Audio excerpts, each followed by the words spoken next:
पहला सैमुअल बाब 27। और दाऊद ने अपने दिल में कहा कि अब मैं किसी न किसी दिन साउल के हाथ से हलाक होऊंगा। बस मेरे लिए इससे बेहतर और कुछ नहीं कि मैं फिलिस्तियों की सरजमीन को भाग जाऊं और साउल मुझसे नाउम्मीद होकर बनी इसराइल की सरहदों में फिर मुझे नहीं ढूंढेगा। यूं मैं उसके हाथ से बच जाऊंगा। सो दाऊद उठा और अपने साथ के 600 जवानों को लेकर जात के बादशाह माऊक के बेटे 21 के पास गया। और दाऊद और उसके लोग जात में 21 के साथ अपने अपने खानदान समेत रहने लगे। और दाऊद के साथ भी उसकी दोनों बीवियां यानी यज़राइली अखीनोएम और नाबाल की बीवी किरमली अबीजील थीं। और साउल को खबर मिली कि दाऊद जात को भाग गया, तब उसने फिर कभी उसकी तलाश ना की। और दाऊद ने 21 से कहा कि अगर मुझ पर तेरे करम की नज़र है तो मुझे इस मुल्क के शहरों में कहीं जगह दिला दे ताकि मैं वहाँ बसूं। तेरा खादिम तेरे साथ दारुल सल्तनत में क्यों रहे।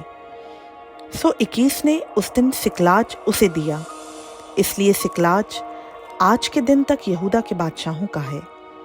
और दाऊद फिलिस्तियों की सरजमीन में कुल 1 बरस और 4 महीने तक रहा।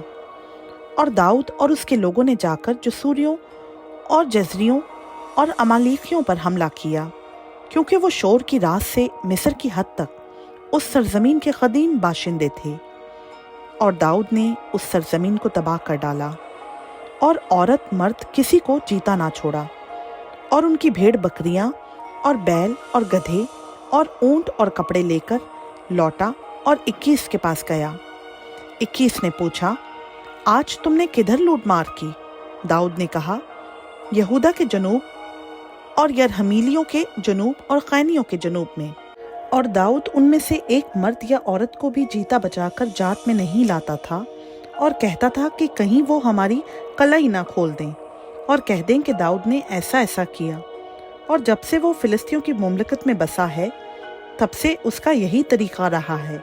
और 21 ने दाऊद का यकीन करके कहा कि उसने अपनी कौम इसराइल को अपनी तरफ से कमाल नफरत दिला दी है, सो अब हमेशा ये मेरा खादिम रहेगा।